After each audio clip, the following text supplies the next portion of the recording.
Special Prosecutor Cecilia Dapaah is currently addressing the press and updating us on cases that have been pending in his office. Top on the list will be Cecilia Dapaah's case. Let's go live to his office, listen to the press conference. That person may choose to do what pleases that person with that person's money. The important consideration is that the holder of large cash sums should be able to account for same as to the lawfulness of the source. Therefore, where the source of the money is cast in some considerable doubt, then legal hurdles are raised and questions are posed. On this score, the antenna of investigative authorities swing into inquiring activity where public officials are dictated to be keeping or moving large sums of money. This is because in almost every jurisdiction, including Ghana, it is extremely unusual and highly suspicious for a public to have such large cash sums stashed in homes, as it raises concerns of suspected inappropriate conduct. And such occurrences dictate pause and reflection. It is in this context that the Office of the Special Prosecutor commenced investigation in July 2023 in respect of suspected corruption and corruption-related offenses regarding large amounts of money, mainly in foreign denominations, and other valuable items involving Ms. Cecilia Dapaah, a former Minister of Sanitation and Water Resources, and her spouse, Mr. Daniel Osei-Kuffour. Investigation was triggered by a complaint filed by Ms. Dapaah and Mr. Osei-Kuffour to the police against certain individuals on an allegation of the theft of large sums of money from the residence of the complainants. Ms. Dapaah was the Minister of Sanitation and Water Resources at the time. The complaint precipitated criminal proceedings in the Circuit Court, Accra, against 4 persons on various counts of theft in court case number D4-155-2023, the Republic versus Patience Bochwe and 3 others. The charges recounted that between July and October 2022, the accused persons allegedly stole valuable items from the residence of Ms. Dapaah and Mr. Osei-Kuffour at Abelenkpe, Accra, including cash amounts of $1 million and 300,000 euros. Initial complaint to the police recounted that $800,000 of the amount reportedly stolen from the residence belonged to Ms. Dapaah's deceased brother, and 300,000 cedis was contribution towards Ms. Dapaah's mother's funeral, which was contained in a box. There was no indication as to the source of the remainder of $200,000 and 300,000 euros. On the basis of case number D4-155-2023, the Republic versus Patience Bochwe and 3 others, and the totality of the criminal intelligence gathered by the Office of the Special Prosecutor, and that large sums of money were physically stashed at the residences of Ms. Dapaah and Mr. Osei-Kuffour, the Special Prosecutor directed full investigation into corruption and corruption-related offenses involving Ms. Dapaah and her spouse, in accordance with Regulation 6 of the Office of the Special Prosecutor Operations Regulations 2018 LI 2374, as the circumstances reasonably indicated to the office that the source of the cash sum stated as belonging to Ms. Dapaah, a public officer at the time, on the charge sheet in D4-155-2023, the Republic versus Patience Bochwe and 3 others, was suspicious, and that the cash sums were suspected tainted property as being proceeds from corruption and corruption-related offenses. On 24 July 2023, the office placed Ms. Dapaah under arrest on charges of corruption and corruption-related offenses. The office subsequently conducted searches in 3 residential properties associated with Ms. Dapaah and Mr. Osei-Kuffour at cantonments, Abelenkpe and Tesano in Accra. The searches, which were carried out over a period of 2 weeks, led to the discovery of the cash sums of $590,000 and $2,730,000 cedis. Ms. Dapaah and Mr. Osei-Kuffour could not readily provide a reasonable explanation as to the sources of the cash sums. Authorized officers of the office seized the discovered cash sums on reasonable grounds that they were suspected tainted property, in accordance with Section 32(1) of the Office of the Special Prosecutor Act 2017, Act 959, as it was necessary to exercise the power of seizure to prevent concealment of the cash sums. The Special Prosecutor, considering it necessary to facilitate the investigations, issued a freezing order against the bank accounts and investments of Ms. Dapaah, domiciled at Prudential Bank Limited and Societe Generale, Ghana. Upon the refusal by the High Court to confirm the freezing and seizure orders in August 2023, the office re-seized the cash sums and refroze the bank accounts and investments and applied to the court again for confirmation. In FT 0074-2023, the Special Prosecutor versus Cecilia Dapaah and Daniel Osei-Kufuor.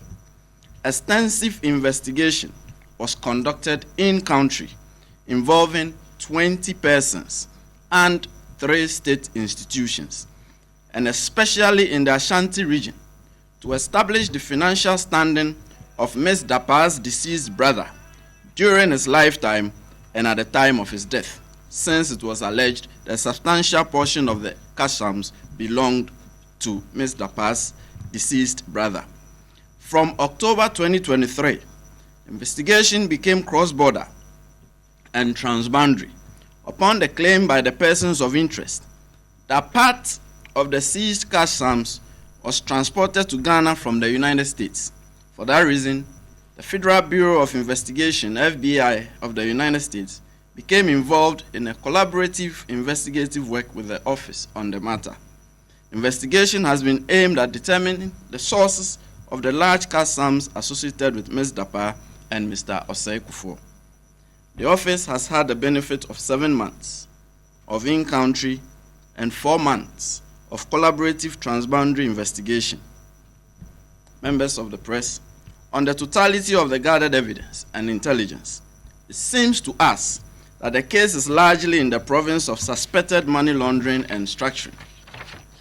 By operation of law, the Economic and Organized Crime Office, EOCO, has a specific and direct mandate in respect of suspected cases of money laundering and its attendant activity of structuring.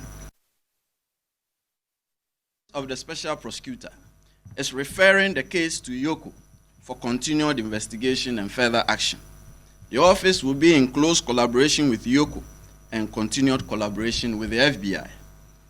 A little over an hour ago, the office discontinued its application that was pending before the High Court for a confirmation of the seizure and freezing orders in pursuance of the referral of the case to EOCO.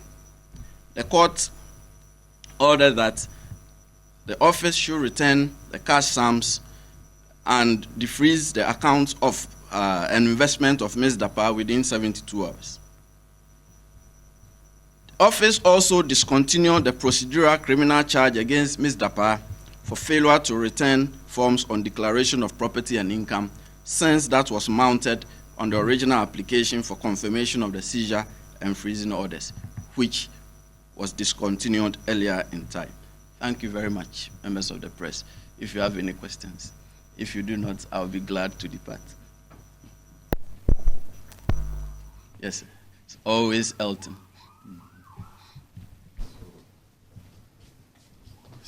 Yes, good morning, sir. And all the investigation that you have conducted, basically come to conclusion that the EOCO will have to do further investigation in the matter relating to money laundering. The other aspects, the seizure, and then the confirmation that we're seeking the court to do. How do you sum it up? Does it suggest that perhaps not a thorough investigation went into it? That's how come all of this is up, because from what you've told us, the EOCO angle perhaps looks more promising in terms of going on with this case. Elton, on the contrary, it is an extensive investigation of the Office of the Special Prosecutor with the collaborative work of the FBI that has led us to this conclusion. If the Office of the Special Prosecutor had a direct mandate by law in respect of suspected money laundering and structuring, there will be no such referral. But we operate within the confines of the law.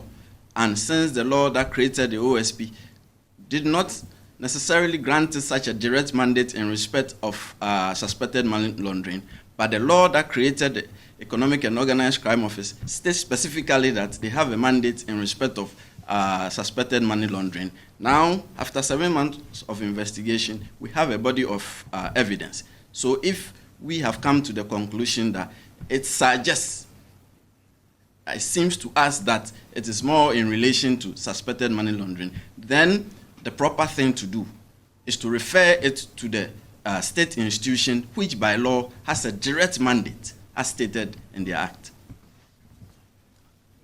Yes, sir. The other day I delayed you too much, that's why. I remember. Thank you. My name is Ibrahim Al-Hassan. I work for GH1 TV and Star FM.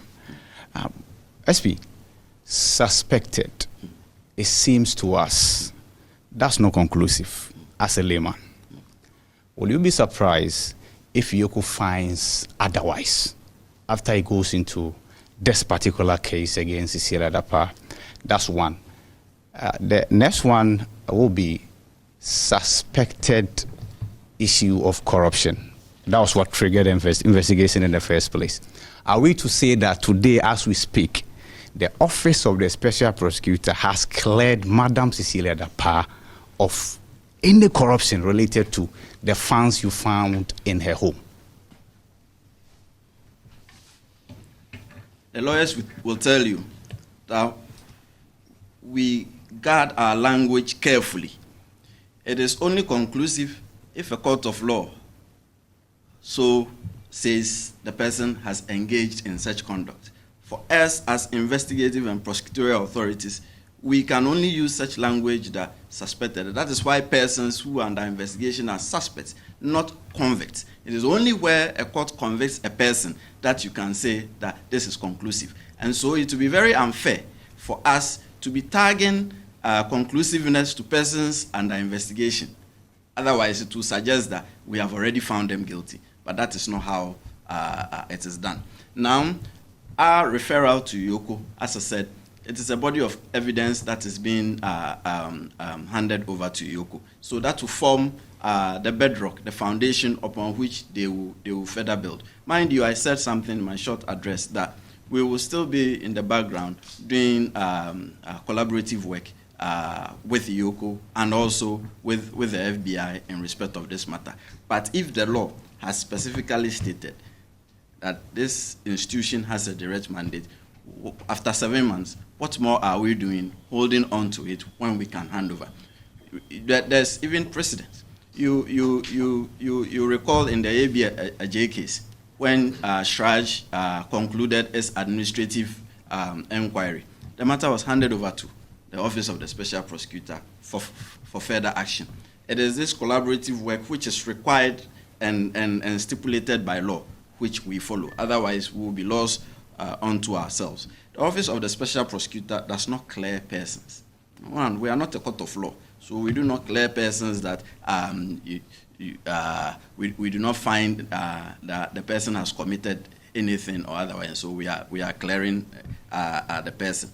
All the reports in respect of which you see that we are ending the investigation, it means that we have not found what the law will require of us if we were to carry it on further in respect of the standard of proof. So if we investigate a person and the evidence is such that it will seem to us that we will not be able to secure a conviction, there's no point wasting the time of the court and state resources chasing after. It will just be persecution and not prosecution. So we never clear anyone. We only conclude on what we have found, and then we go on with further action if need be. And we are always minded to end that if we become aware of something else, some fresh evidence or some fresh fact, we will always revisit a matter. So on that point, if the office becomes aware in respect of our collaborative work from now on of some other factor which requires us to come in fully, the office will do so. Yes, sir. I'm Joseph Akable. I work with TV3. The first question has to do with the intervening period between now and when EOCO takes over. I know that the whole idea of the freezing and seizure order was to preserve those assets and prevent them from being dissipated. The court has given an order. Are there any plans to collaborate with EOCO perhaps for them to hold on to it within this period? And the second one, there are those who also make the point that maybe at the initial levels, a careful analysis maybe would have led you to this conclusion even before you commenced. How do you react to those who say that from the onset they pointed you to this conclusion as one that you arrive at? And if I'm allowed to go beyond the boundaries of what you have addressed us on, is that allowed? Let me finish this, then we can see if we will go there. Okay. All right. See, hindsight wisdom is always awesome. Those who are saying that are only doing so with hindsight wisdom, it's because we've had 7 months of such extensive investigation to come to the conclusion we've arrived at. You cannot begin a case when you cannot begin making conclusions on a case a week or two after commencing investigation. But after piecing together all your evidence and all the testimony and everything that you have done, something should then suggest to you. If after 7 months we did not have anything, we will just let it go. You get it?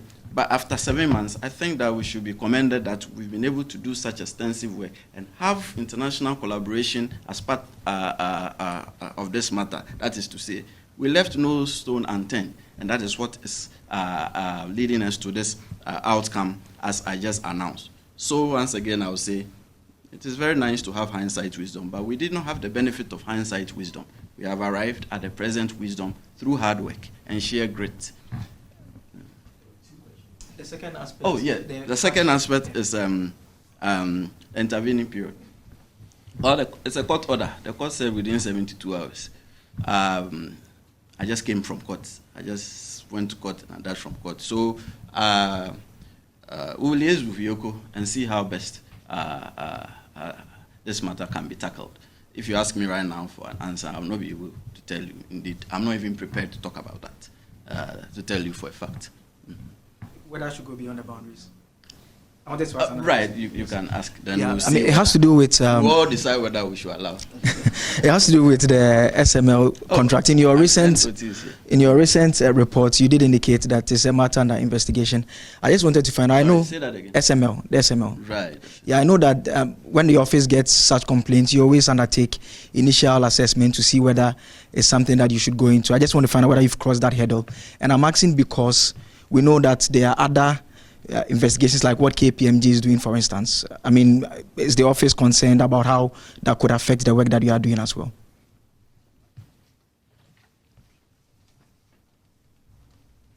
So, Akable, I wish I could answer your first question, but it is our policy not to disclose the investigative steps until we are ready to come out to announce to the public.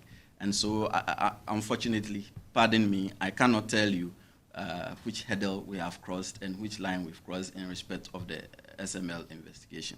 But definitely, the auditing being done by the firm KPMG would have a lot to bear on this matter. What they find, we will gladly receive and proceed further with our investigations upon their finding.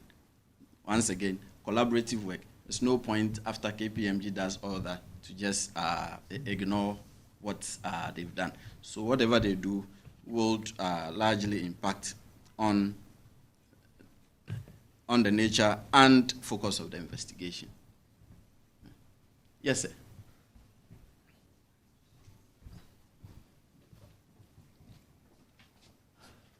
My name is Charles Ozukumi. I work with City FM, City TV. My question is related to corruption and corruption-related activities in relation to elections. We know that you've been doing some work specifically with vote buying. The NPP's parliamentary primaries is coming off this weekend. Are there any measures the office has put in place to prevent this?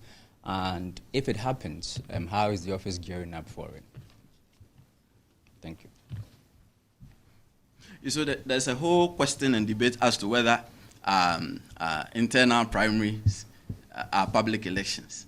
But until that matter is firmly determined by law, whether by parliament or by the courts, you would notice that the office has not sat down waiting for a determination. And so anytime there is such incidents, depending on our strength in terms of manpower and our resources, we move in anytime there is such occurrences. So we are primed for all that. We are primed for all that. Indeed, our activities and our operations has prompted caution in respect of vote buying regarding delegates. Recently, there was a publication by one of the political parties warning its aspirants not to be engaged in such conduct. From this angle, we do not believe it was plucked out of thin air. We believe that it was based on the operations and activities of the office that prompted such caution. And so, as I said, we are primed and we are ever ready if we spot any such occurrences. See, it's not about a particular political party. To us, even if it is student-run elections, even if it is SRC elections at Legon, for us, we see them all as public, unless the election is in your house. But if a generality of an identified group of persons are engaged in a poll, we take interest in it. So maybe even an association or organization, we take interest. As I said, until the matter is firmly determined that this is public election, this is not public election, we won't sit and wait. We are still going to work in respect of that till the matter is finally determined. I hope that satisfies, addresses your concern. Any other question? No one yet before Mr. Mr. Roby, let me take him before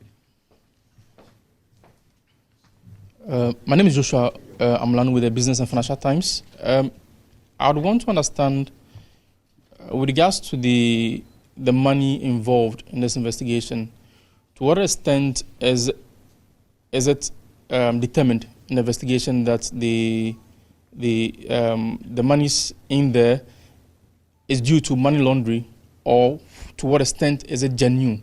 Can the office identify or explain to us what is there any variation in there? And those are the two sets. He indeed is with the Business and Financial Times. He's calling for a lecture. You know I'm a criminal law lecturer. I hope you are not calling for it. See, this is how we approach it. Simply, if we find money with you and you are unable to explain its source, then it raises suspicion. You get it? Now, if we're to carry a search on you based on a certain suspicion that you have some substantial amount of cash on you, and we come to you and say, oh, I just took this from my bank account, I work here and this is how I keep my money, you are able to trace the source of the money to some lawful activity permitted by law. That is all. But we come to you and we see large cash sums and you are prevaricating. You are unable to disclose the source. Then immediately it becomes suspected, tainted property. Mind you, I didn't say we conclusively say you have engaged in criminality, but suspected, tainted property. From there on, then we start investigating as to whether indeed you lawfully came by these large cash sums or you got it through some illicit activity. That's okay. Hey, you were calling for a lecture.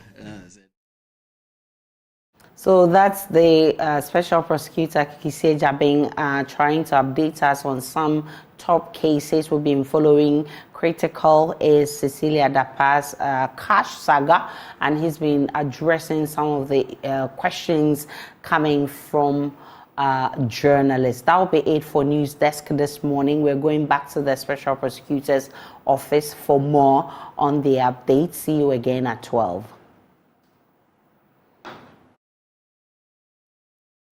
Allow that question. I didn't see any objections. That's why. Okay. Mr. Rubik. Thank you for the opportunity.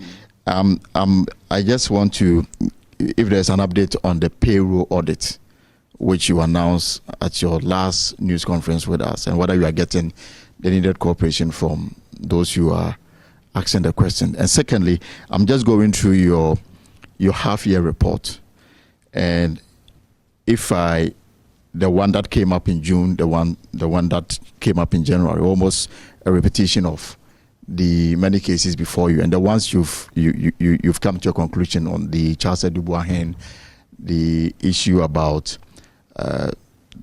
the other matters.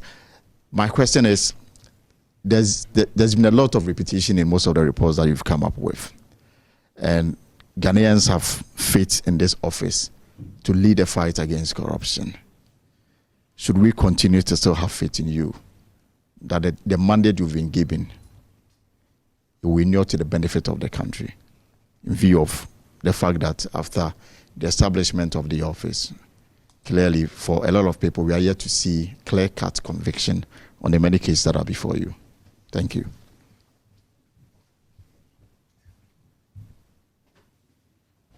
The day you lose faith in this office is the day the soul of this country dies.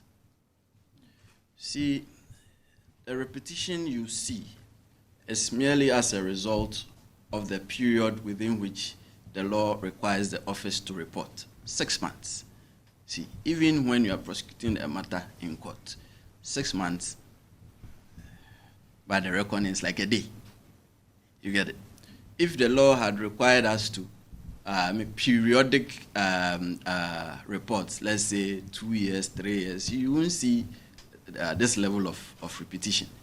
But what is so bad about repetition, especially when the matter is still pending and the matter is not yet resolved? And you would see that although much of it looks like repetition, there's always a slight update in respect of the cases. Some are moved up in respect of the level at which the office has gotten to and whether the office is going to take further action. So you see that case reported in June, that the office is still ongoing with the investigations. Then in December, you see that the office has concluded the investigation in respect of that matter and that the special prosecutor will be giving further directions along those lines. It's just an update to tell you that between June and December of that year, there has been some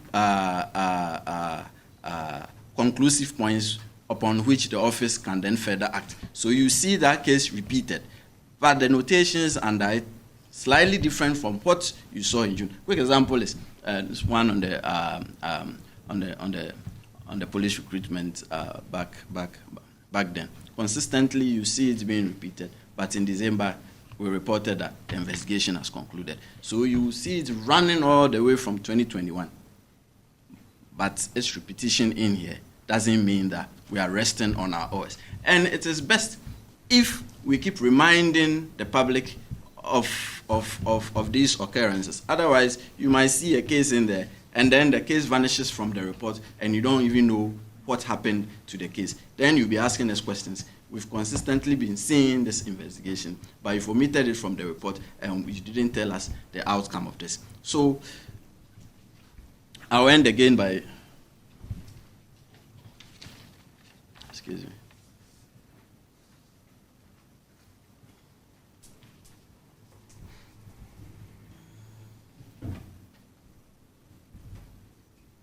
See, it takes a while to investigate cases. And when you come to a conclusion that you have to take it to court, sometimes it takes even much more time. Those who are lawyers, those who are judges will tell you that. So these things don't occur overnight. Some cases can actually take more than 10 years to conclude. It is not without example. But once again, as I said, that doesn't mean that we are resting. We are constantly engaged in the fight against corruption. You see, on too many occasions, and I think I've stated this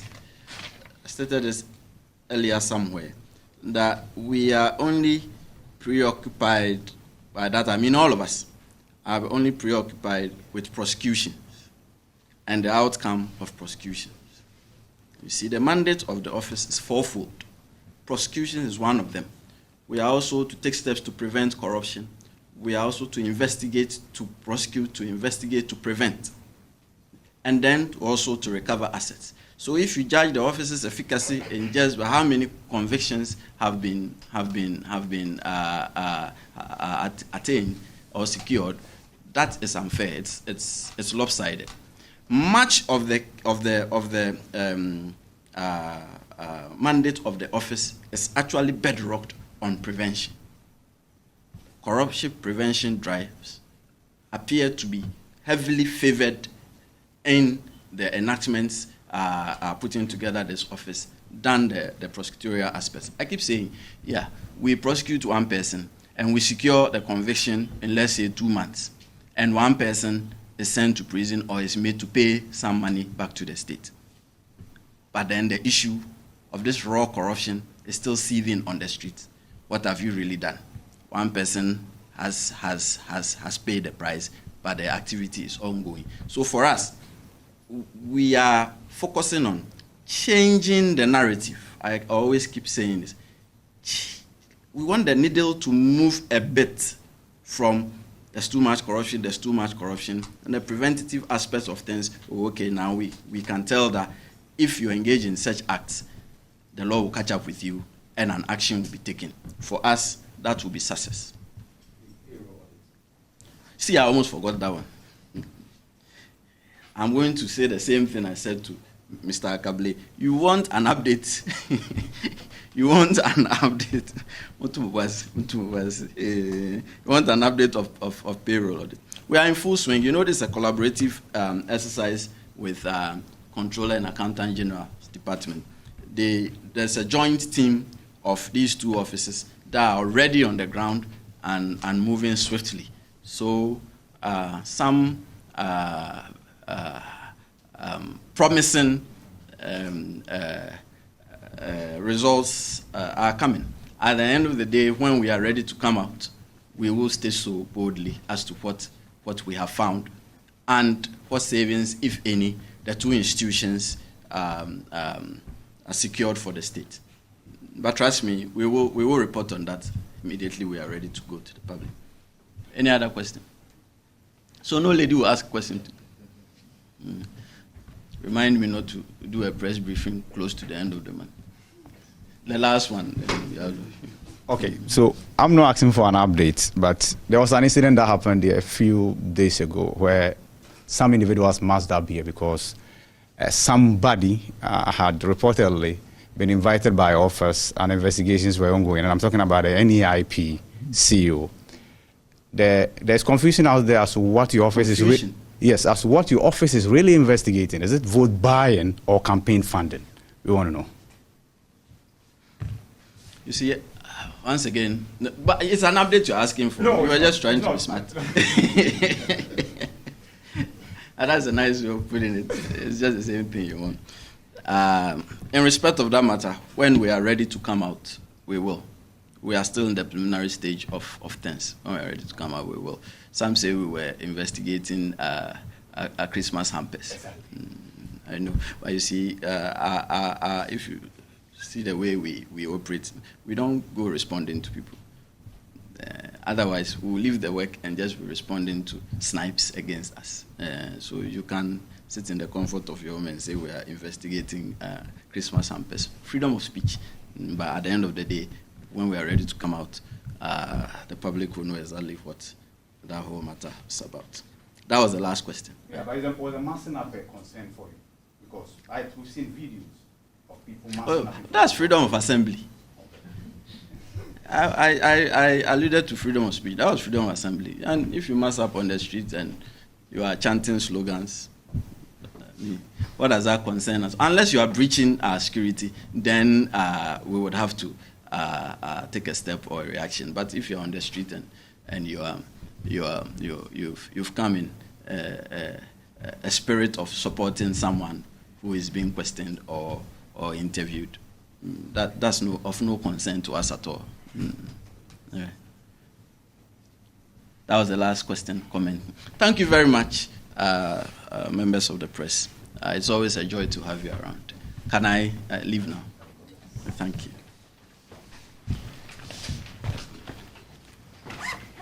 Almost.